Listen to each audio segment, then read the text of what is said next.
रघुपति ने अपने दिव्य चेतना अवतार भेजे। पिछली बार श्यामचंद्र संप्रदाय की घटना को लेकर महारक्तिम किला, पशुपालन संप्रदाय, अमर खड्ग संप्रदाय और श्रवण वर्षा विद्यापीठ के बीच हुए बड़े टकराव के बाद से दोनों पक्षों ने दिखावे का भाईचारा भी लगभग खत्म कर दिया था। रिश्ते पूरी तरह टूट जाने के बाद उनके लिए पहले की तरह ऊपरी शांति बनाए रखना स्वाभाविक रूप से असंभव था। इसलिए लॉर्ड जयचंद और पशुपति अपने दिव्य चेतना अवतार श्रवण वर्षा विद्यापीठ में नहीं भेजने वाले थे। अगर तिमिर मंडल में अंधकार दानव वंश की पैनी नजरें न होती तो अमर खड्ग संप्रदाय और श्रवण वर्षा विद्यापीठ ने उसी समय पशुपालन संप्रदाय के साथ सीधा युद्ध छेड़ दिया होता। लॉर्ड जयचंद और पशुपति भी यह जानते थे कि उनके महारक्तिम किला और पशुपालन संप्रदाय का टकराव अमर खड्ग संप्रदाय और श्रवण वर्षा विद्यापीठ इन युद्ध समर्थक गुटों के साथ होना तय था। वे यह भी अच्छी तरह जानते थे कि गुरु प्रमुख वेदांत, कुलपति मयंक, गुरु प्रमुख दानव दमन, भोजपाल और स्वामिनी चंद्रकला जैसे युद्ध समर्थक योद्धा लंबे समय से उन्हें नापसंद करते थे। हालांकि शक्तिशाली बाहरी दुश्मनों की मौजूदगी के कारण उन्होंने हमला करने से खुद को रोक रखा था। हा, मुझे सच में उम्मीद नहीं थी कि युवा मित्र वनवीर की युद्ध कला प्रतिभा इतनी अद्भुत होगी। अमरलोक में कदम रखते ही उन्होंने पूरे 11 सफेद कमल साधना पुष्पों को संघनित कर लिया। यह स्वर्गीय मार्ग की सीमा से बस एक कदम दूर है। गुरु प्रमुख वेदांत के दिव्य चेतना अवतार ने श्वेत वस्त्रधारी विराट की ओर देखा और प्रशंसा किए बिना नहीं रह सके। युवा मित्र वनवीर की तुलना में हम जो कभी खुद को असाधारण मानते थे, सच में बहुत तुच्छ हैं। गठबंधन प्रमुख सूर्यभान आह भरे बिना नहीं रह सके। दक्षिणी स्वर्ग गठबंधन के प्रमुख के रूप में उनकी युद्ध कला प्रतिभा स्वाभाविक रूप से बेजोड़ थी। दक्षिणी स्वर्ग मंडल के लंबे इतिहास में भी उनकी प्रतिभा को शीर्ष में गिना जा सकता था। गठबंधन प्रमुख सूर्यभान को हमेशा अपनी युद्ध कला प्रतिभा पर बहुत गर्व रहा था, लेकिन अब वनवीर की प्रतिभा को देखने के बाद उनकी अपनी प्रतिभा उन्हें पूरी तरह से मामूली लग रही थी। मैं शर्मिंदा हूँ। वरिष्ठ वेदांत, गठबंधन प्रमुख सूर्यभान, आप बहुत दयालु हैं। ये सच में मेरी हैसियत से बहुत बढ़कर है। गुरु प्रमुख वेदांत और गठबंधन प्रमुख सूर्यभान के शब्द सुनकर श्वेत वस्त्रधारी विराट ने तुरंत विनम्रता से कहा। हालांकि गुरु प्रमुख वेदांत और गठबंधन प्रमुख सूर्यभान जैसे गहन शून्य लोक के इन विशेषज्ञों ने उनके साथ किसी जूनियर जैसा व्यवहार नहीं किया, फिर भी विराट ने इसके कारण सच में अहंकार करने की हिम्मत नहीं की। उनकी प्रतिभा चाहे कितनी भी बेजोड़ क्यों न हो, वह अब केवल अमर लोक के प्रथम स्तर के एक साधारण योद्धा थे। गहन शून्य लोक के इन विशेषज्ञों की तुलना में उनकी शक्ति अभी भी नगण्य थी। उनके सामने वह एक चींटी की तरह नाजुक थे। ये विशेषज्ञ उन्हें एक उंगली से आसानी से कुचल सकते थे।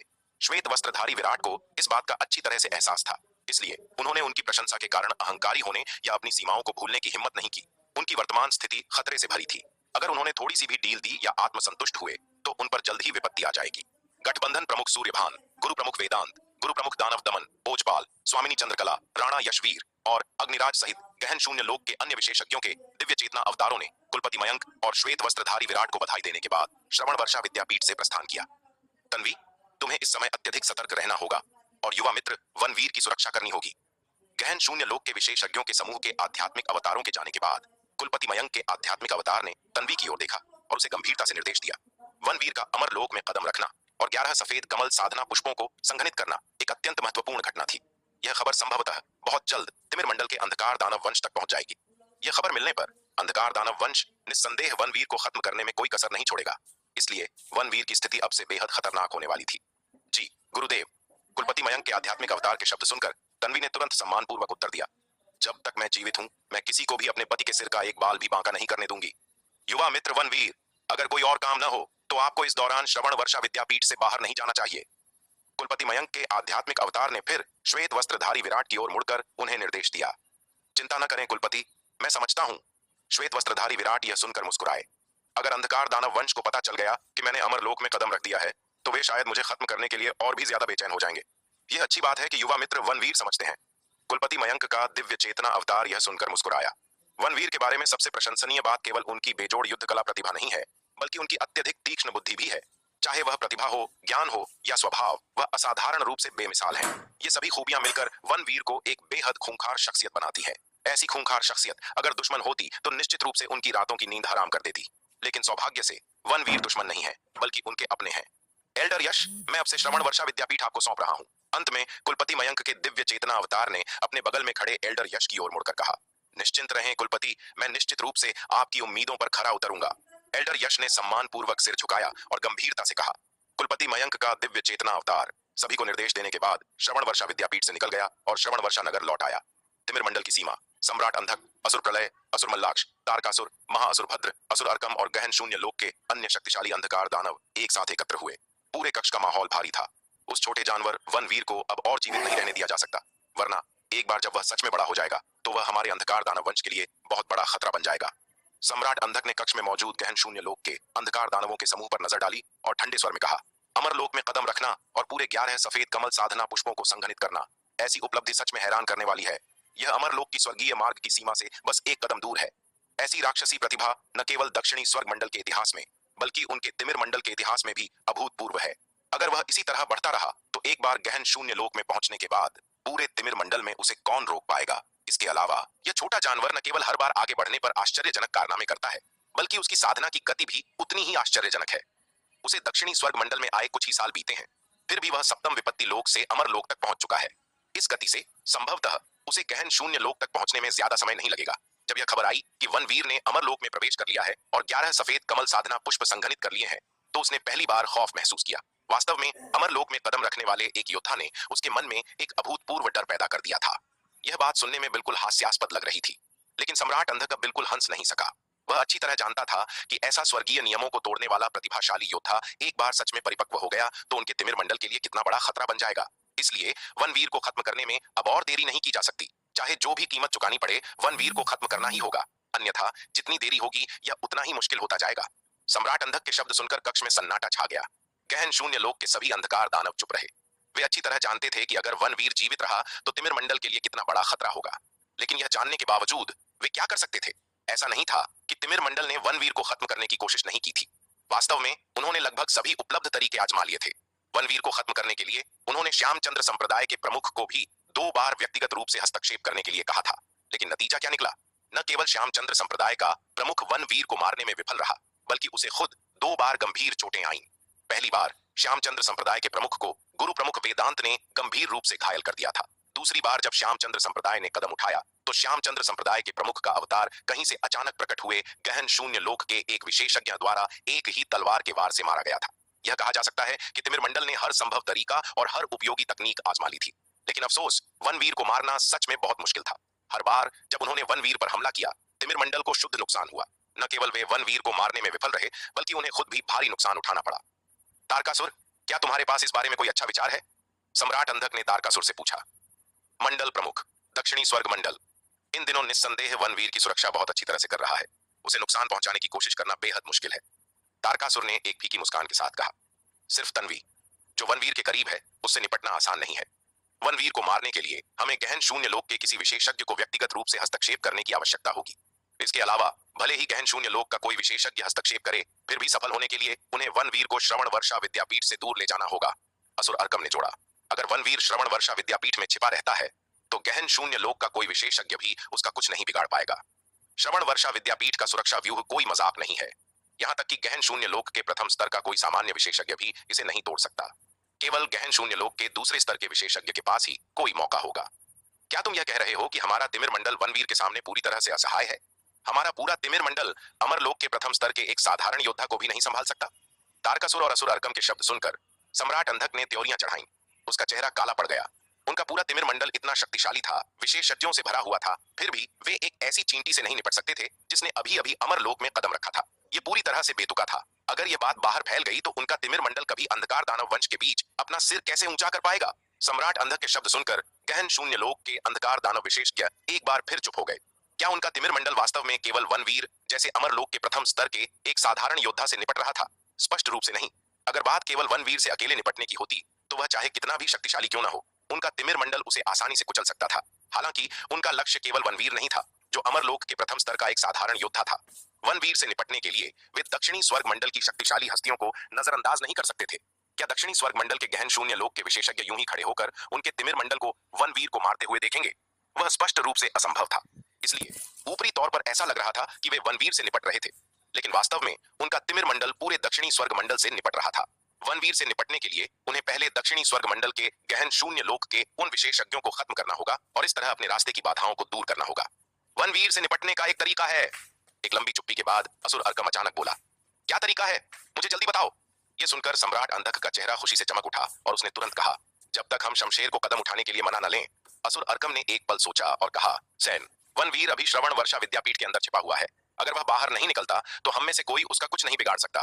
बेशक शमशेर को छोड़कर। शमशेर श्रवण वर्षा विद्यापीठ का एक एल्डर है। कोई उसे अंदर आने और बाहर जाने से नहीं रोक सकता। इसलिए वनवीर के खिलाफ कदम उठाने का सबसे अच्छा मौका उसी के पास है। यह वास्तव में एक उपाय है। सम्राट अंधक ने सहमति में सिर हिलाया। वनवीर के श्रवण वर्षा विद्यापीठ में छिपे होने के कारण शमशेर वास्तव में उसे मारने के लिए सबसे अच्छा विकल्प है। तारकासुर, जाओ और शमशेर से संपर्क करो और उसे इस बारे में बताओ। सम्राट अंधक ने तारकासुर की ओर मुड़कर कहा। ठीक है, तारकासुर ने कुछ असहाय होकर कहा। असुर अर्कम का उपाय वास्तव में अच्छा था, लेकिन अहम बात यह थी कि शमशेर को वनवीर के खिलाफ कदम उठाने के लिए कैसे मनाया जाए। वह शमशेर के लगातार संपर्क में था और उसे गहराई से समझता था। यह आदमी चालाक और धूर्त है, उसे इतनी आसानी से बहकाया नहीं जा सकता। शमशेर श्यामचंद्र संप्रदाय के प्रमुख के जैसा नहीं है। श्यामचंद्र संप्रदाय दक्षिणी स्वर्ग मंडल में एक आपराधिक संगठन है, एक गुप्त इकाई। अगर इनाम काफी बड़ा हो तो श्यामचंद्र संप्रदाय का प्रमुख काम कर देगा, लेकिन शमशेर अलग है। वह श्रवण वर्षा विद्यापीठ का एल्डर है और वह बिना किसी कारण के कभी वनवीर के खिलाफ कदम नहीं उठाएगा। ऐसा करना श्रवण वर्षा विद्यापीठ और दक्षिणी स्वर्ग मंडल के साथ पूरी तरह विश्वासघात करने के बराबर होगा। तब पूरे दक्षिणी स्वर्ग मंडल में उसके लिए खड़े होने की कोई जगह नहीं बचेगी। शमशेर के बारे में उसकी समझ के आधार पर शमशेर कभी ऐसा नहीं करेगा। शायद शमशेर भी वनवीर को खत्म करना चाहता है, लेकिन वह अधिक से अधिक दूसरे तरीकों का इस्तेमाल करेगा। लेकिन वह कभी भी वनवीर के खिलाफ व्यक्तिगत रूप से कदम नहीं उठाएगा, क्योंकि ऐसा करके वह असल में अपने खुद के बचने का रास्ता काट रहा होगा। हालांकि भले ही तारकासुर जानता था कि शमशेर को ऐसा करने के लिए मनाना मुश्किल होगा, फिर भी उसने सम्राट अंधक के आदेश का पालन किया, अपना संचार टोकन निकाला और शमशेर से संपर्क किया। तिमिर मंडल में उसकी स्थिति पहले से ही कठिन थी।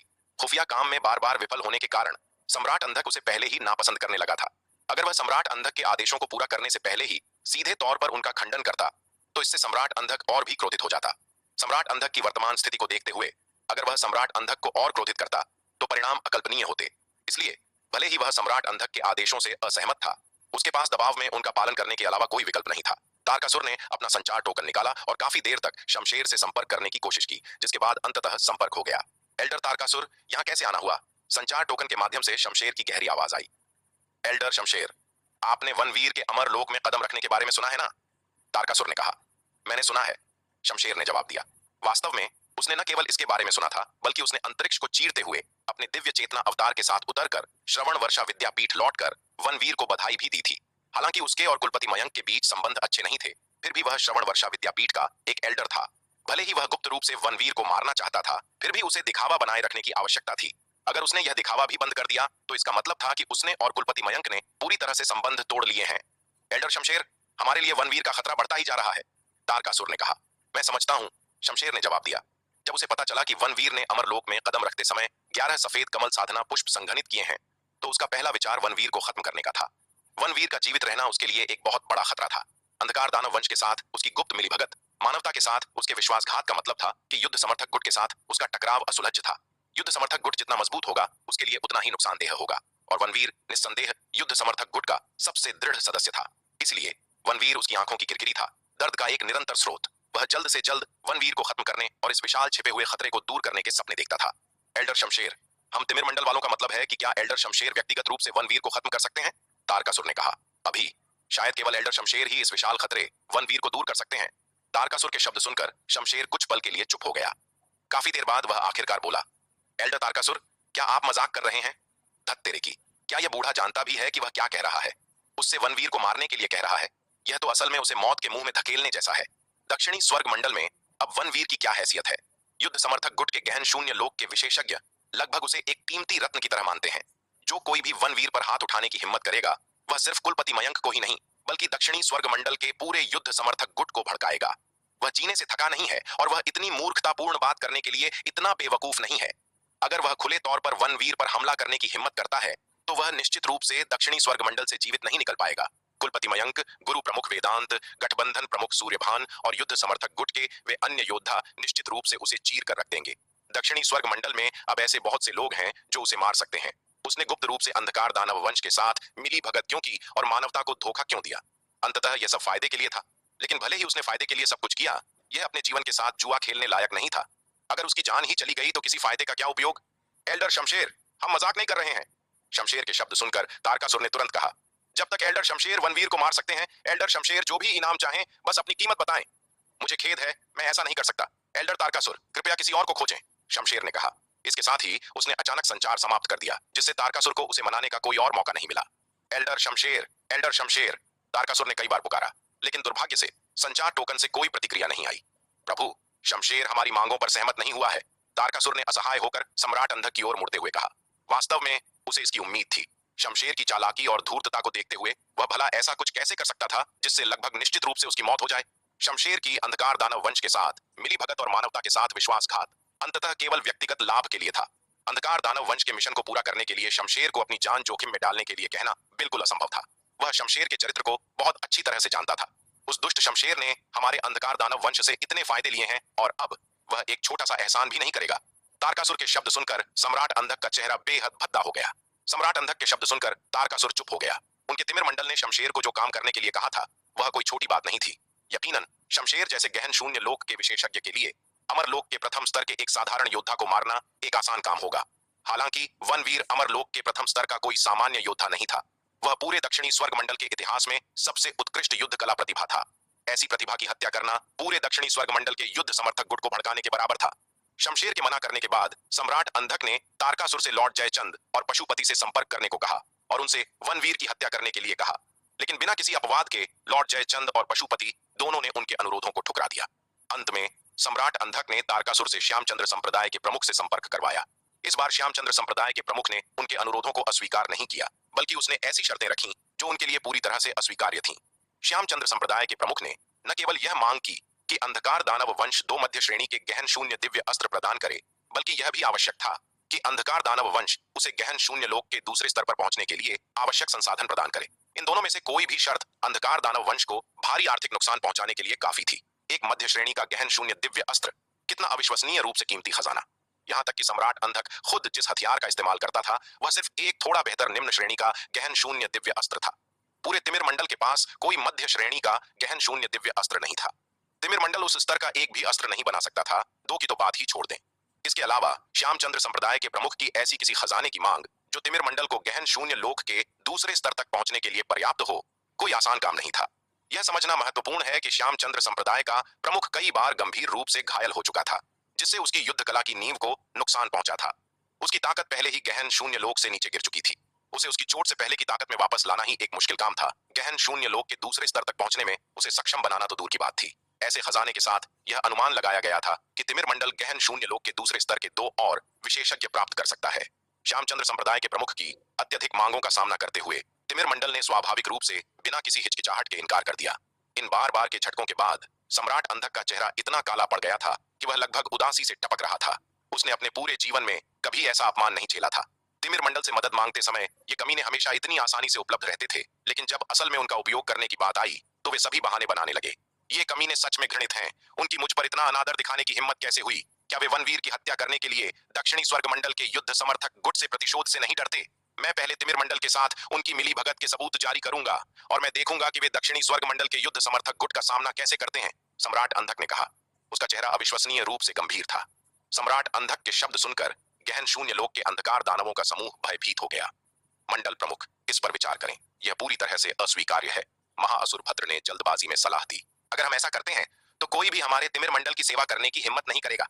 हमें दक्षिणी स्वर्ग मंडल के भीतर किसी को भी हमारे जासूस के रूप में काम करने के लिए रिश्वत देने का कोई मौका नहीं मिलेगा। मंडल प्रमुख, यह ऐसा कुछ है जो हमें बिल्कुल आवेग में आकर नहीं करना चाहिए। असुर अर्कम ने भी जल्दी से सलाह दी। वनवीर की हत्या करना महत्वपूर्ण है, लेकिन अगर यह एक बात पूरी स्थिति को बर्बाद कर देती है तो यह दक्षिणी स्वर्ग मंडल के साथ हमारे भविष्य के व्यवहार के लिए बेहद हानिकारक होगा। वनवीर की प्रतिभा चाहे कितनी भी असाधारण क्यों न हो, वह अभी भी अमरलोक के प्रथम स्तर का एक साधारण योद्धा है। तिमिर मंडल के लिए उसका खतरा भविष्य में है। अभी वह समग्र स्थिति को ज्यादा प्रभावित नहीं कर सकता है, लेकिन अगर इससे लॉर्ड जयचंद, पशुपति और शमशेर की उनके तिमिर मंडल के साथ मिली भगत के सबूत जारी हो जाते हैं तो यह वास्तव में विनाशकारी होगा। अगर उनका तिमिर मंडल ऐसा कुछ करता है तो दक्षिणी स्वर्ग मंडल में कौन भविष्य में उनके साथ सहयोग करने की हिम्मत करेगा?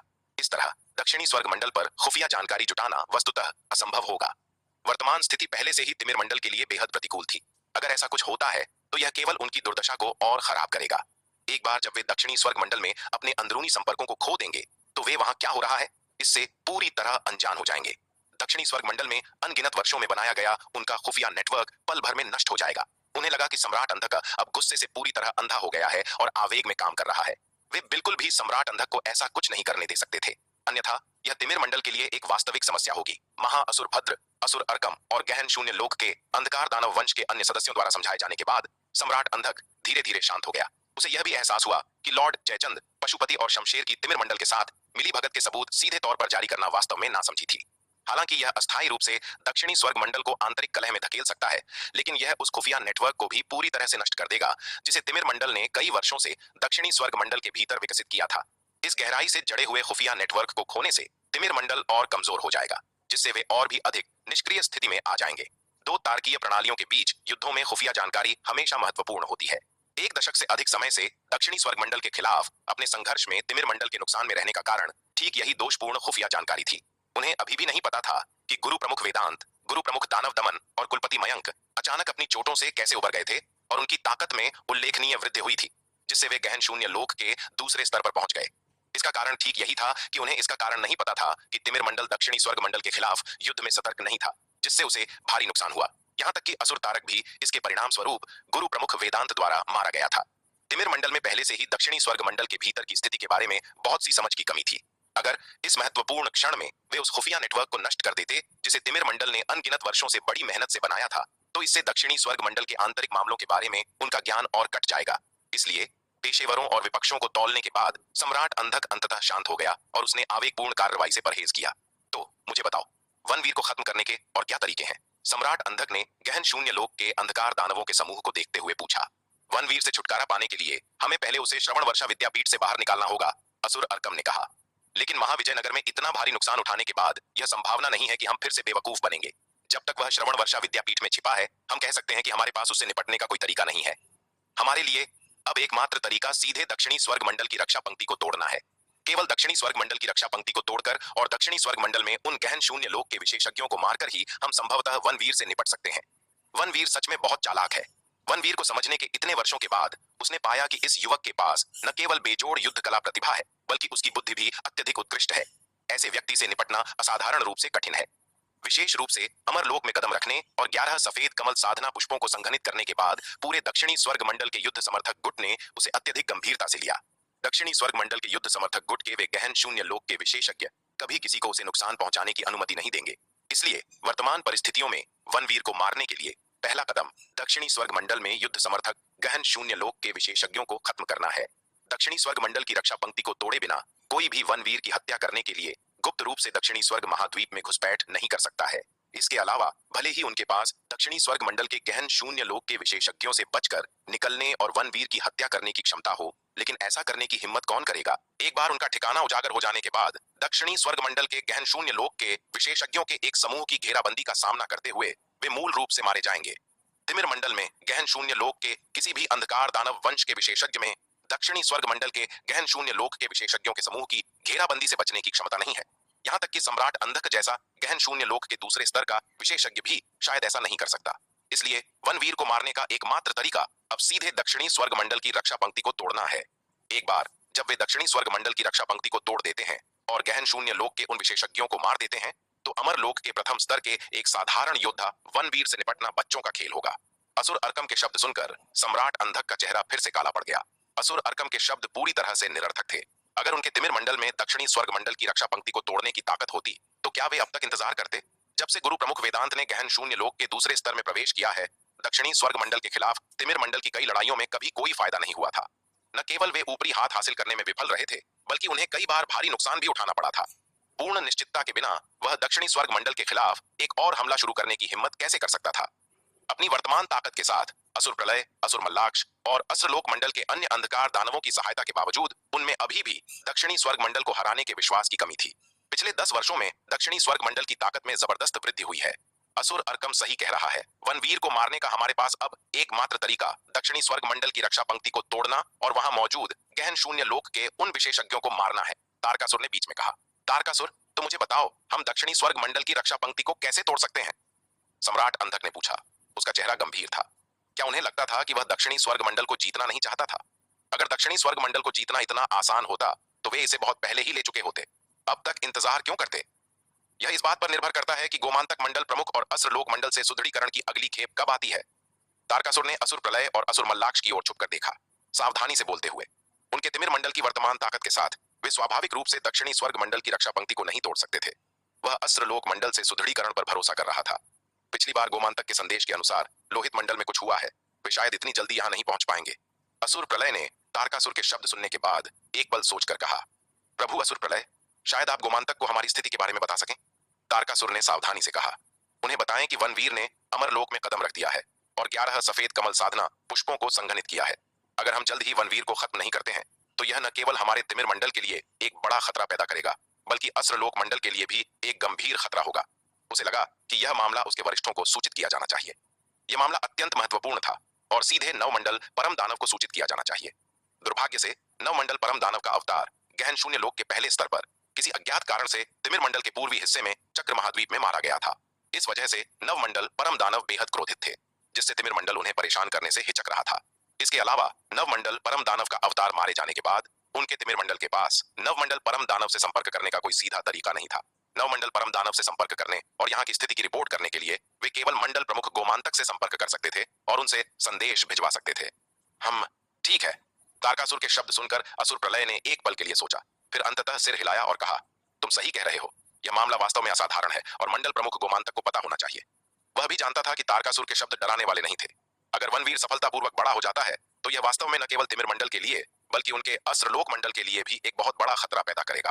अस्त्रलोक मंडल तिमिर मंडल के पश्चिम में स्थित था। हालांकि अस्त्रलोक मंडल तिमिर मंडल से पूरे 10 खरब नक्षत्र दूरी पर था। यह दूरी अविश्वसनीय रूप से विशाल लग रही थी, लेकिन गहन शून्य लोक के किसी विशेषज्ञ के लिए इसे पार करने में अधिक से अधिक कुछ ही साल लगेंगे। गोमांतक जैसे गहन शून्य लोक के तीसरे स्तर के शक्तिशाली विशेषज्ञ के लिए इतनी दूरी पार करने में एक साल भी नहीं लगेगा। इसलिए वनवीर अस्त्रलोक मंडल के भविष्य के लिए जो खतरा पैदा करता है वह अप्राप्य नहीं है, बल्कि एक बहुत ही वास्तविक खतरा है। एक बार जब वनवीर सफलतापूर्वक बड़ा हो जाता है और तिमिर मंडल में छा जाता है तो अगला लक्ष्य अनिवार्य रूप से अस्त्रलोक मंडल होगा। वनवीर ने जो भयानक प्रतिभा दिखाई है वह न केवल तिमिर मंडल के इतिहास में बल्कि अस्त्रलोक मंडल के इतिहास में भी अभूतपूर्व है। इस स्तर की युद्ध कला प्रतिभा भविष्य में उनके लिए एक बहुत बड़ा खतरा पैदा करती है। इसे जल्द से जल्द खत्म करना ही सबसे अच्छा है। कोई है? असुर प्रलय ने कक्ष के बाहर चिल्लाते हुए कहा। प्रभु असुर प्रलय, आपके क्या आदेश हैं? जल्द ही एक अंधकार दानव कक्ष के बाहर से अंदर आया। उसने सम्मान पूर्वक असुर प्रलय को प्रणाम किया और पूछा, जाओ और महिषासुर को बुला लाओ। असुर प्रलय ने कहा, जी प्रभु असुर प्रलय। अंधकार दानव ने सम्मान पूर्वक उत्तर दिया। वह फिर कक्ष से निकल गया और जल्दी से महिषासुर को अंदर ले आया। महिषासुर ने गहन शून्य लोक में एकत्रित अंधकार दानव विशेषज्ञों को सम्मान पूर्वक प्रणाम किया। प्रभु असुर प्रलय, यहाँ कैसे आना हुआ? महिषासुर ने असुर प्रलय की ओर देखते हुए पूछा। महिषासुर, अस्त्रलोक मंडल वापस जाओ और गोमांतक को वनवीर के अमरलोक में कदम रखने और 11 सफेद कमल साधना पुष्पों के संघनित होने की रिपोर्ट करो। असुर प्रलय ने महिषासुर की ओर देखते हुए कहा। प्रभु असुर प्रलय, क्या इसके अलावा कुछ और भी है? महिषासुर ने पूछा। नहीं, बस गोमांतक को इसकी सच्चाई बता दो, असुर प्रलय ने कहा। एक बार गोमांतक को इसकी जानकारी हो जाने के बाद उसकी बुद्धि को देखते हुए उसे इसके महत्व का एहसास होना चाहिए। कुछ और कहने की जरूरत नहीं थी। जी प्रभु असुर प्रलय, महिषासुर ने सम्मान पूर्वक उत्तर दिया। वह फिर कक्ष से बाहर चला गया। वनवीर का अमरलोक में कदम रखना, पूरे 11 सफेद कमल साधना पुष्पों को संघनित करना, ऐसी प्रतिभा सच में आश्चर्यजनक है। महिषासुर ने आसमान की ओर देखा। उसके होठों से एक आह निकल गई। जब वह पहली बार तिमिर मंडल में आया था तो वह अभिमानी और घमंडी था। तिमिर मंडल और दक्षिणी स्वर्ग मंडल के तथाकथित युद्ध कला प्रतिभाओं को नीची नजर से देखता था। लेकिन तिमिर मंडल में अधिक समय बिताने के बाद उसे एहसास हुआ कि उसका शुरुआती रवैया कितना मूर्खतापूर्ण और हास्यास्पद था। वनवीर और तन्वी जैसी सच्ची युद्ध कला प्रतिभाओं की तुलना में उसकी युद्ध कला प्रतिभा पूरी तरह से तुच्छ थी। अगर तब उसका मूर्खतापूर्ण अहंकार न होता तो वह इस स्थिति में नहीं होता, उस मानव युवक की कठपुतली। और सबसे दुखद बात यह है कि आज भी उसे नहीं पता कि वह मानव युवक कौन था जिसने उसकी आत्मा में प्रतिबंध लगाया था।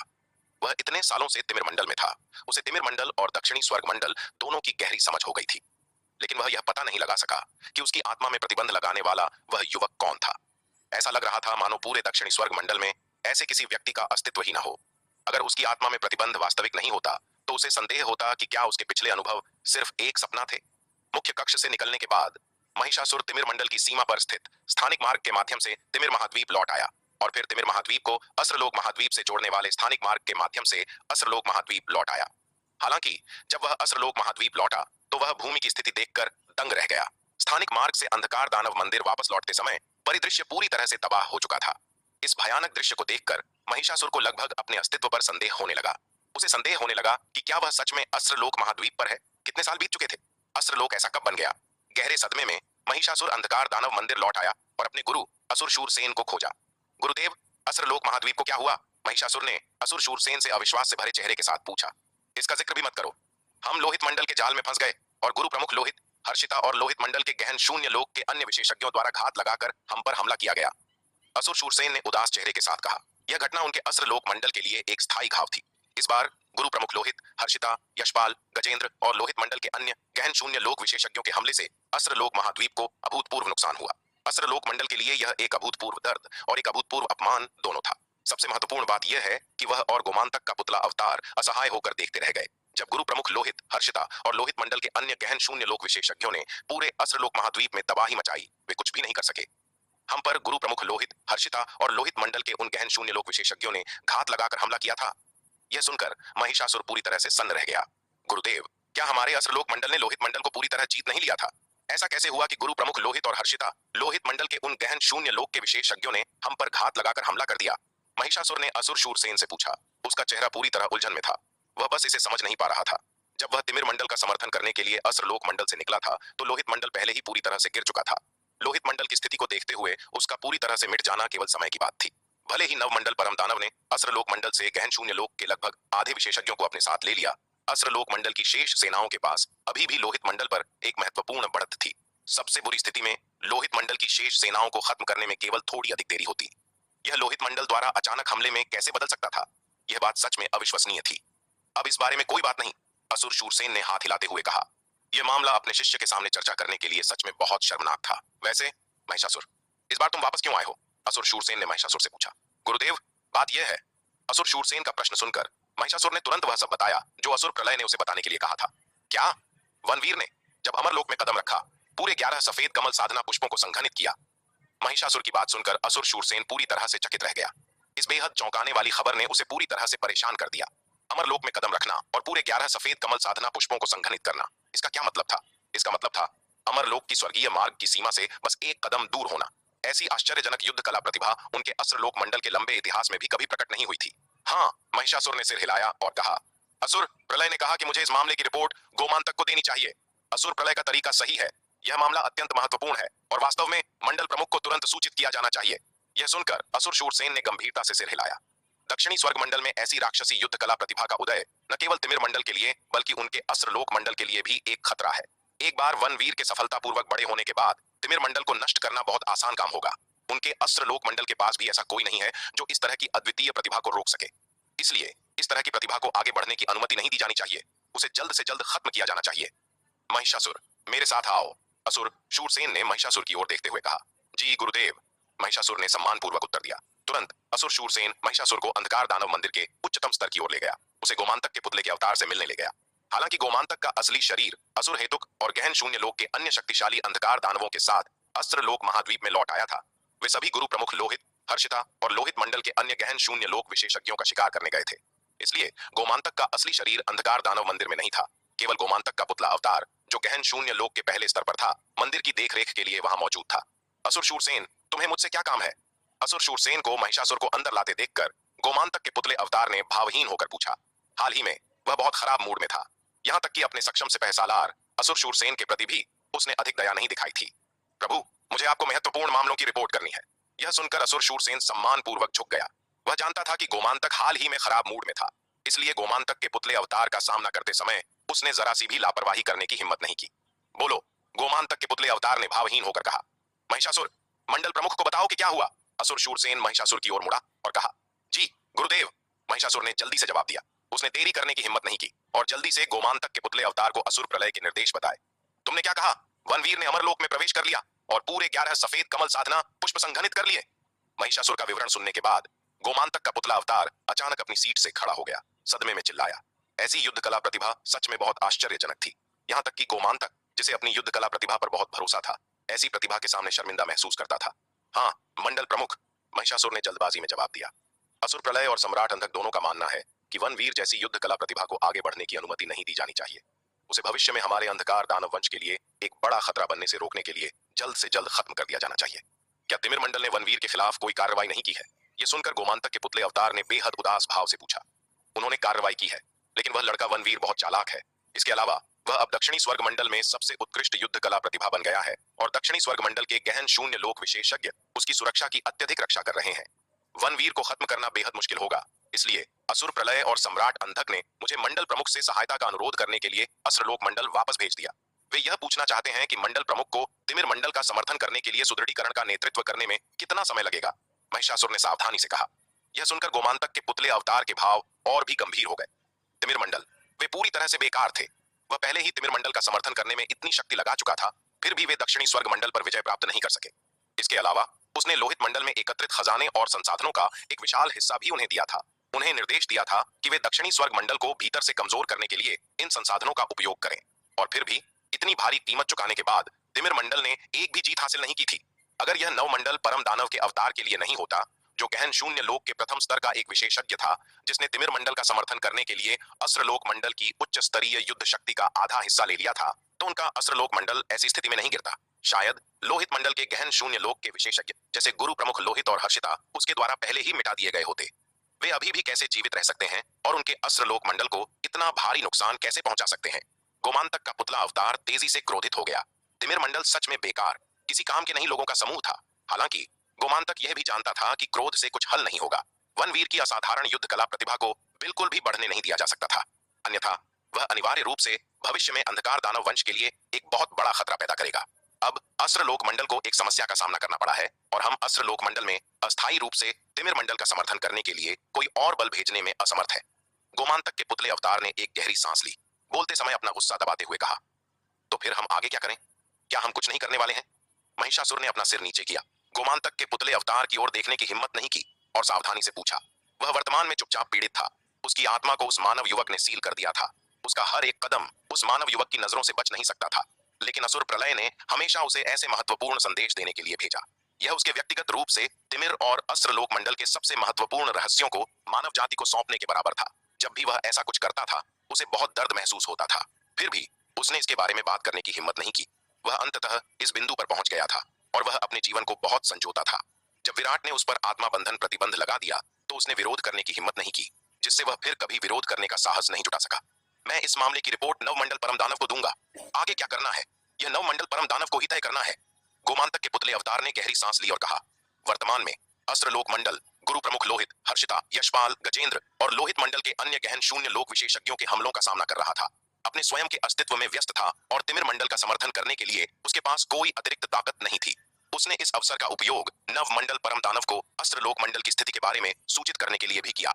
अगर नव मंडल परम दानव उनके अस्त्रलोक मंडल की सहायता के लिए किसी को भेज सकते, तो वह आदर्श होता। गोमांतक को लगा कि उनका अस्त्रलोक मंडल पहले से ही लोहित मंडल के अवशेषों जैसे गुरु प्रमुख लोहित, हर्षिता, यशपाल और गजेंद्र से निपटने के लिए संघर्ष कर रहा है। हालांकि उनका अस्त्रलोक मंडल अभी भी लोहित मंडल पर कुल ताकत में एक महत्वपूर्ण बढ़त रखता था, लेकिन अब चूंकि लोहित मंडल पूरी तरह से गिर चुका था, गुरु प्रमुख लोहित, हर्षिता, यशपाल और लोहित मंडल के अन्य गहन शून्य लोक विशेषज्ञ पूरी तरह से भार मुक्त हो गए थे। बिना किसी बाधा के लोहित मंडल के इन गहन शून्य लोक विशेषज्ञों की विनाशकारी शक्ति आश्चर्यजनक थी। जब तक कि उनका अस्त्रलोक मंडल अपने क्षेत्र के भीतर साधारण अंधकार दानवों को छोड़ने के लिए तैयार नहीं होता, वे गुरु प्रमुख लोहित, हर्षिता और लोहित मंडल के अन्य गहन शून्य लोक विशेषज्ञों के हमलों का सामना करते समय बहुत ही निष्क्रिय स्थिति में होंगे। बिना किसी हिचकिचाहट के गोमांतक के पुतले के अवतार ने तुरंत एक संचार टोकन निकाला और नवमंडल परम दानव से संपर्क किया। कुछ देर बाद संचार टोकन अंततः जुड़ गया। गोमांतक, यहाँ कैसे आना हुआ? संचार टोकन के माध्यम से नवमंडल परम दानव की आवाज आई। नवमंडल परम दानव, मुझे आपको महत्वपूर्ण मामलों की रिपोर्ट करनी है। गोमांतक ने फिर महिषासुर की बातों के साथ साथ अस्त्रलोक मंडल में हाल की घटनाओं को नवमंडल परम दानव को बताया। तुमने क्या कहा? वनवीर ने अमरलोक में प्रवेश कर लिया और पूरे 11 सफेद कमल साधना पुष्प संघनित कर लिए। गोमांतक के पुतले के अवतार का विवरण सुनने के बाद नवमंडल परम दानव अब बैठा नहीं रह सका। वह अच्छी तरह जानता था कि ऐसी युद्ध कला प्रतिभा का सही अर्थ क्या है। यहाँ तक कि उसके जैसा गहन शून्य लोक का एक शीर्ष विशेषज्ञ भी अमरलोक में कदम रखते समय इस स्तर तक नहीं पहुंच सका। उसकी तो बात ही छोड़िए, पूरे भय लोक में बहुत कम युद्ध कला प्रतिभाएं हैं जो ऐसा कर सकती हैं। ऐसी युद्ध कला प्रतिभा पहले से ही उनके भय लोक में सबसे उत्कृष्ट युद्ध कला प्रतिभाओं के बराबर है। एक बार जब ऐसी अद्वितीय प्रतिभा परिपक्व हो जाती है, तो उसके लिए भी उसका सामना करना मुश्किल हो जाएगा। इसलिए किसी भी परिस्थिति में वनवीर को जीवित रहने की अनुमति नहीं दी जानी चाहिए। उसे जल्द से जल्द खत्म कर दिया जाना चाहिए। नवमंडल परम दानव, अब हमें क्या करना चाहिए? गोमांतक के पुतले के अवतार ने पूछा। गोमांतक, तुमने क्या किया? लोहित मंडल विनाश के कगार पर था, यह ऐसा कैसे हो गया? गोमांतक के शब्द सुनकर नवमंडल परम दानव ने बड़े असंतोष के साथ कहा, मूल रूप से उसकी योजना गोमांतक द्वारा लोहित मंडल को नष्ट करने के बाद तिमिर मंडल का समर्थन करने के लिए अस्त्रलोक मंडल की सेनाओं का उपयोग करने की थी। अगर गोमांतक के नेतृत्व में अस्त्रलोक मंडल की शेष सेनाएं समर्थन प्रदान करने जाती, तो तिमिर मंडल आसानी से दक्षिणी स्वर्ग मंडल को नष्ट करने में सक्षम हो जाता। लेकिन उसे यह उम्मीद नहीं थी कि अस्त्रलोक मंडल ने वास्तव में चीजों को ऐसा बना दिया था।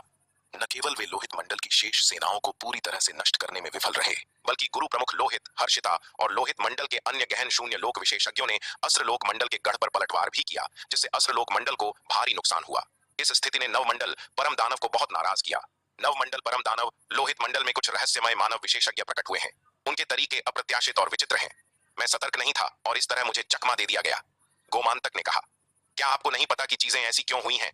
अगर तिमिर मंडल का समर्थन करने के लिए आपके अवतार ने अस्त्रलोक मंडल की सेनाओं के आधे हिस्से को अलग नहीं किया होता तो वह बहुत पहले ही लोहित मंडल के उन अवशेषों को पूरी तरह से मिटा चुका होता। आज चीजें ऐसी कैसे हो सकती थीं? गोमांतक मन ही मन बड़बड़ाया। हालांकि उसने केवल मन ही मन बड़बड़ाने की हिम्मत की और कभी भी नवमंडल परम दानव के चेहरे पर यह शब्द कहने की हिम्मत नहीं करेगा। वह अस्त्रलोक मंडल का शासक था, एक सर्वोच्च प्राणी, लेकिन नवमंडल परम दानव जैसे सच्चे ताकतवर के सामने वह अभी भी महत्वहीन था।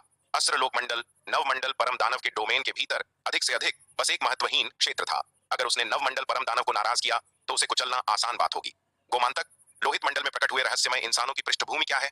नवमंडल परम दानव ने गोमांतक का जवाब सुनकर पूछा। यह अधीनस्थ अक्षम है, अब भी मैं उनकी पहचान का पता नहीं लगा सकता। गोमांतक ने शर्म से भरे चेहरे के साथ कहा। वह सच में इसके बारे में शर्मिंदा महसूस करता था। उसे पहले ही इस प्रतिद्वंद्वी के हाथों बहुत नुकसान हुआ था। फिर भी वह नहीं जानता था कि जिस प्रतिद्वंद्वी ने उसे इतनी परेशानी दी है वह कौन था। उसने बार बार गजेंद्र को संदेश भेजे थे, उससे प्रासंगिक जानकारी प्राप्त करने की उम्मीद में। हालांकि इतने सारे संदेश भेजने के बावजूद वे सभी बिना कोई सुराग छोड़े डूबते हुए लग रहे थे। कोई जवाब नहीं आया। गजेंद्र ने एक भी संदेश का उत्तर नहीं दिया। गोमांतक आक्रोश से उबल रहा था। उस कमीने गजेंद्र ने उनके अस्त्रलोक मंडल से इतने फायदे लिए थे, फिर भी अब वह उनका कोई एहसान नहीं कर रहा था। क्रोधित होकर वह गजेंद्र को टुकड़ों में काटने के अलावा कुछ नहीं चाहता था। हम्फ, सच में बेकार। गोमांतक के शब्द सुनकर नवमंडल परम दानव ने ठंडी सांस ली। वह अपनी गालियों को रोक नहीं पाया। इतना भारी नुकसान उठाने के बाद और अभी तक यह भी नहीं पता कि उनका प्रतिद्वंद्वी कौन था। यह पूरी तरह से बेकार था।